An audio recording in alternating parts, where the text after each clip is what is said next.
What is or what does infant mortality, what does it even mean?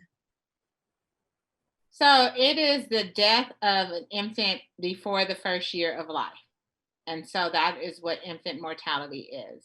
Um, and that's what we're working on, saving Black babies from dying within their first year of life. And then I don't know if you want to ask the question about maternal. I don't want to jump ahead. Go right ahead.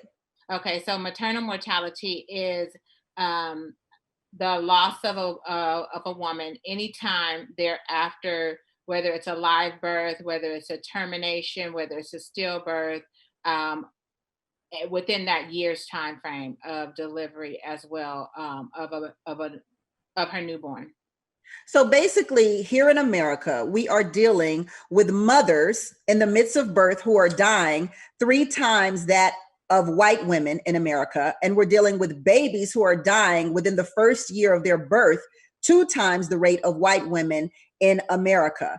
And I understand that each of you say this is not just a Black problem, this becomes a national problem for America. Why is that?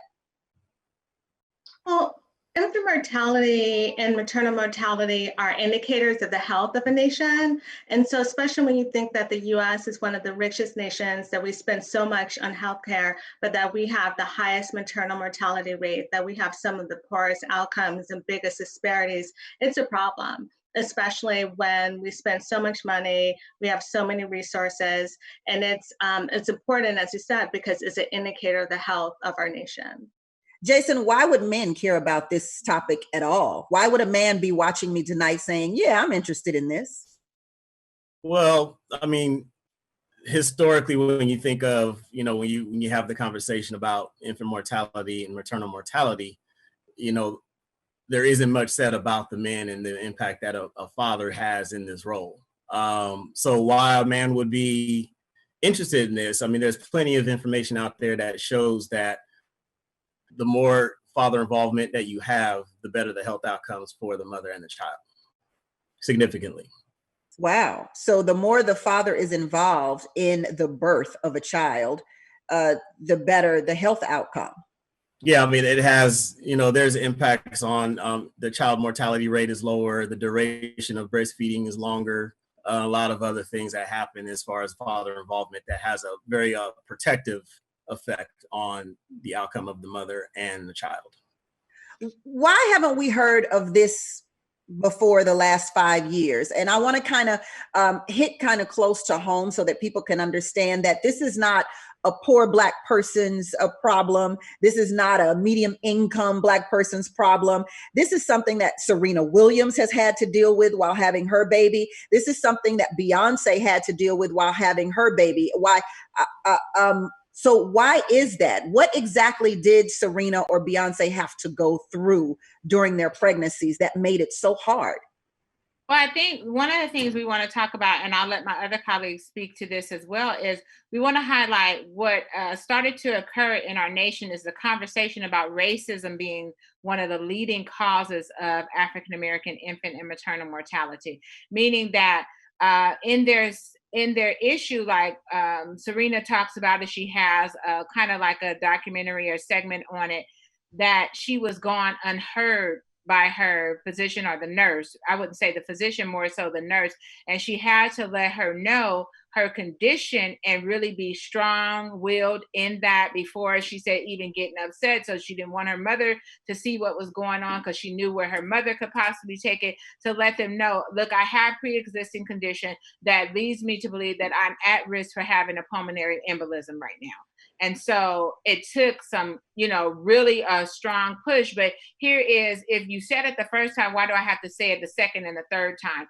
And so what we're talking about in this vein is that whereas we've been dealing with it, like Black infant health has been going on for 30 years in California, the programs, but we haven't looked at the fact that racism is one of the most the huge issue that puts the impact of stress on the mom, then it impacts her birth outcomes, which impacts the child as well. So the birth and delivery, the whole pregnancy and delivery process and outcomes, and how we're receiving services. And so because more and more women, like you mentioned, it's actually 3 to 4 times in California, the rate of death for Black women, Black babies, and then 4 to 5 for Black women versus white.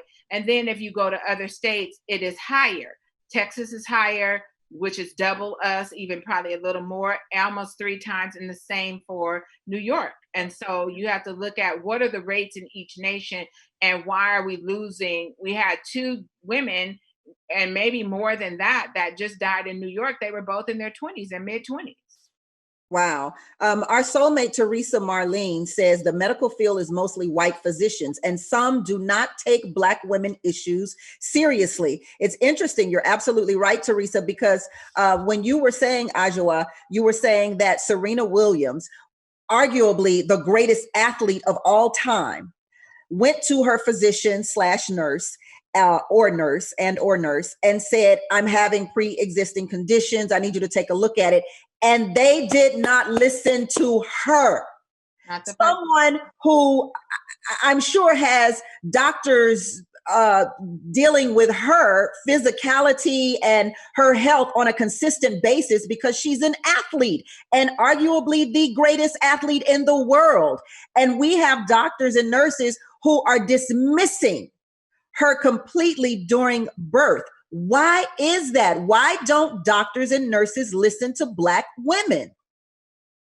There's several reasons. I mean, we can just start from racism goes way, way back. I mean, we talk about the father of gynecology and the things that he did, terrible to teenage Black women, to do these procedures on them with no anesthesia. This goes back. People have been taught that we deal with pain better than other women, so we get less attention.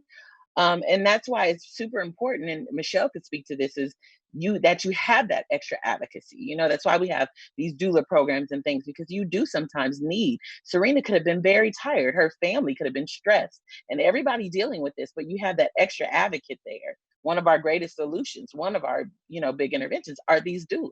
They can be there. They can add the extra advocacy, the extra support. So that's why we're so happy to, be lifting that as well.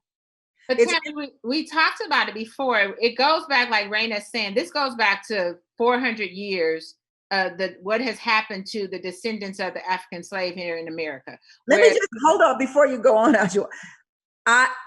It just blows my mind that every time we talk about systemic racism in America, we can take it all the way back to 400 years ago. I mean, this is mind-blowing to me. But I'm sorry, go ahead. 400 years? No, I was going to say, so if we go back and how Black women were treated then and how the Black family was treated, it was more important to produce in these high quantities and numbers because you needed more bodies to end up getting out there doing the work in the field and tobacco fields, sugar cane, all those plantation, that type of work, and working for master and missus. And now it got to a point after slavery, post-slavery, then you brought in the eugenics and all of those different things. So what Raina's talking about with Dr. J. Marion Sims is the medical apartheid and the killing of the Black body that Dorothy Roberts talks about, and how our bodies have been used for medical experimentation. And so that's why folks could say, oh, we deal with pain a lot differently than anybody else. Who said that? Did we ever say that? Did our ancestors say that? No, that's what you put in your medical journals and your books, and you teach these students that, and it's a fallacy, it's a lie. And so now, pre-COVID, George Floyd, Ahmaud Arbery, Sister Taylor, these issues were going on, but now we get to uplift the fact that this is how Black folks have been treated, from just walking in the streets, jogging, to going for much needed medical services, just to have a healthy pregnancy. Why would it be different for us than anybody else? And it crosses, like she said, all socioeconomic factors, whether you're wealthy, whether you're poor, whether you lack resources, whether you have a college degree or you just finished high school. It does not matter for Black people. Our experience across those spectrums are turning out to be the same. Wow. And to touch on that with our outcomes, so it doesn't matter, Black women with a college degree have poor birth outcomes than white women who dropped out of high school. Black women who don't smoke have poor birth outcomes than white women who smoke. So this goes back to, when you look at that, what is it about? It really comes down to toxic stress and racism and the wear and tear on our body, the weathering that we go through, because every day we have to deal with racism and discrimination, and that breaks down our body and wears and tears on us.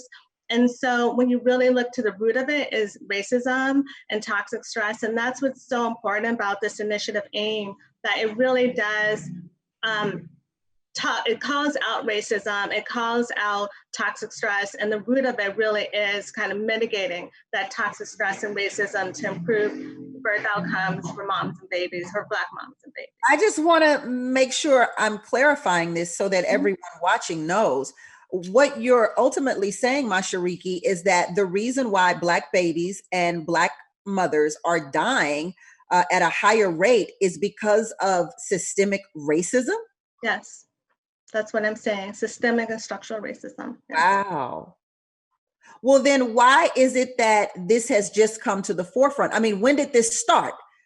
Were we, when my mother had me, did she feel that systemic racism? Was she stressed out? Was she in the cusp of dying versus, me in the cusp, in her stomach wound dying? Like, did she face that too? Or is this a new issue? Well, this isn't a new issue, as we've talked about. I mean, we go back to slavery, right? So that the conditions that our Black people lived in during slavery were stressful, and that infant death during slavery was really high as well. And so this has gone on and on and on. I mean, there's research that's 30 years old. There's Black infant health has been around for 30 years. So this isn't new. But what's new, I think, is it's been more news articles. There's ProPublica and NPR did a series. So there's been more in the popular press and the popular media that's called attention. And when you have people like Beyoncé, and when you have people like Serena Williams talking about their own experience, it elevates it, right? Because it's like, if Serena Williams has, money upon money and the best healthcare, and she can speak up for herself, what about me? And I don't have that. What is my birth experience and my patient experience going to look like? So this isn't new.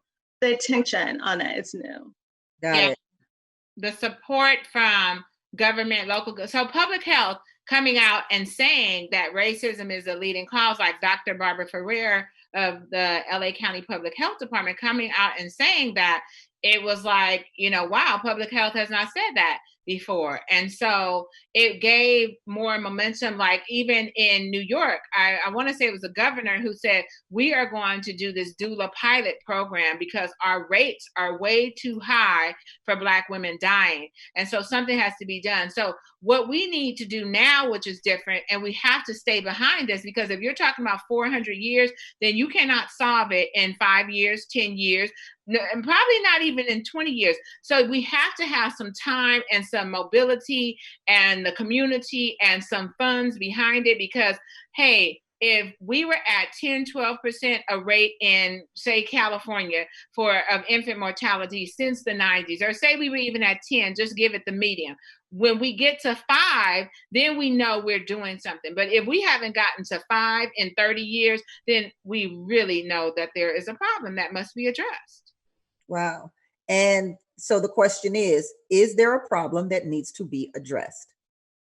And our answer is absolutely yes.